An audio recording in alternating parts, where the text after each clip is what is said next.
ये बात उन दिनों की है जब मैं अपने मामा जी की शादी में ननिहाल गई हुई थी।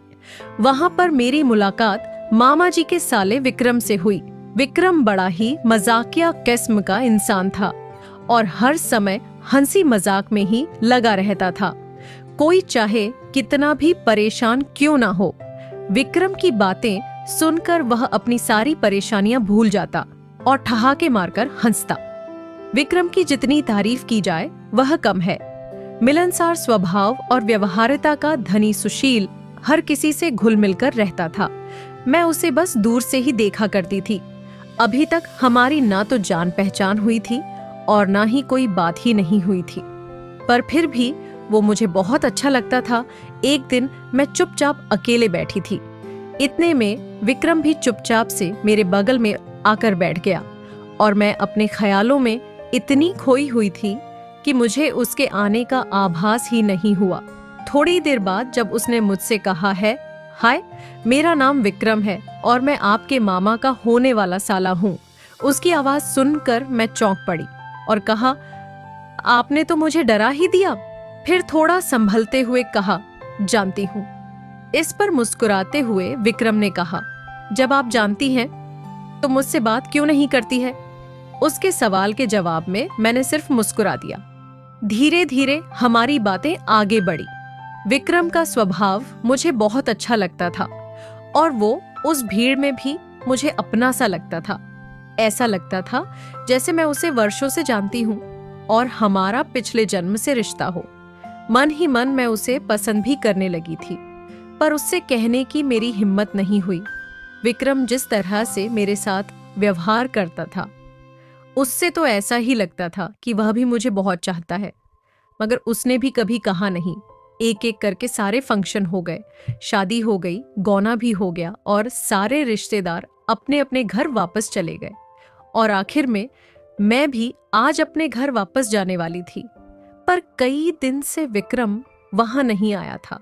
मैं अपने घर वापस आने से पहले आखिरी बार विक्रम से मिलना चाहती थी।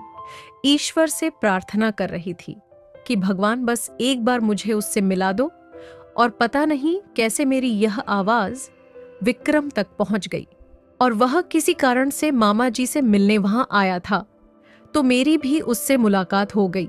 उसे देखकर मुझे एक अजीब सा सुकून मिला और मन ही मन ईश्वर को मैंने ढेरों धन्यवाद कहा, क्यों कि उन्होंने मेरी इच्छा पूरी कर दी थी।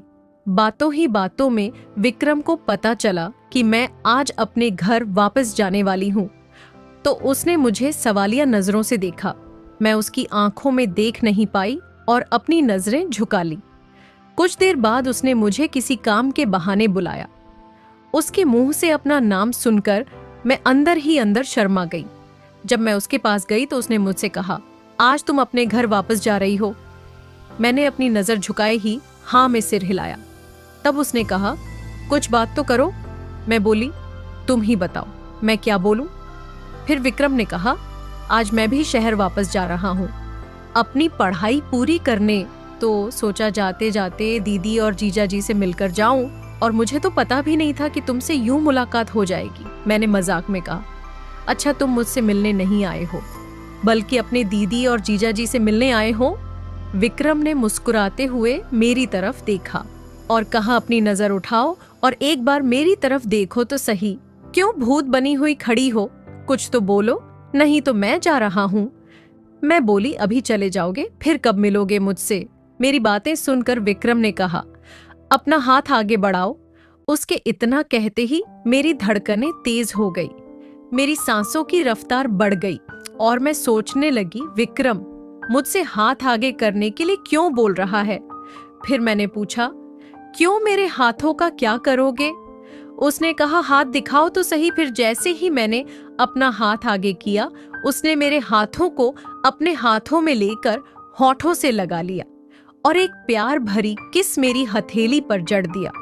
उसके उस छुअन में इतनी मिठास थी कि मैं उस प्रेम के पहला उपहार को आज तक भुला नहीं पाई हूँ और शायद कभी भूल भी नहीं पाऊंगी।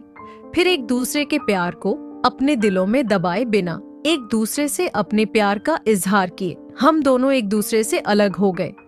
विक्रम अपने रास्ते चला गया और मैं अपने रास्ते। कुछ सालों बाद हम दोनों ने शादी कर ली।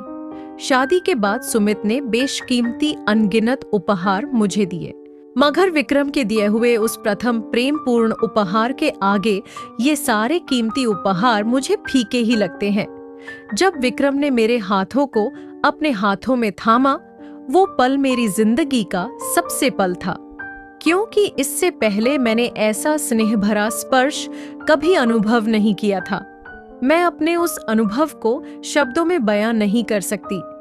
दुनिया की सारी दौलतें मिलकर भी शायद उस एक उपहार की बराबरी नहीं कर सकती। माँ, आज भी जब पीछे मुड़कर देखती हूँ तो ऐसा लगता है काश समय थोड़ा पीछे जाता तो मैं उन पलों को बुन के एक बार फिर से महसूस कर पाती। पर वक्त कहाँ किसी की सुनता है। पर मैंने अपने दिल में अपने उन सुनहरे पलों को कैद करके रख लिया है, और जब कभी भी उन गुजरे लम्हों को मैं याद करती हूँ तो किसी नई नवेली दुल्हन की तरह ही मैं शर्म से लाल हो जाती हूँ और अपने अगल बगल देखने लगती हूँ कि कहीं कोई देख तो नहीं रहा है। दोस्तों, कैसी लगी हमारी कहानी कमेंट बॉक्स में जरूर बताएं। लाइक और शेयर और सब्सक्राइब जरूर करें।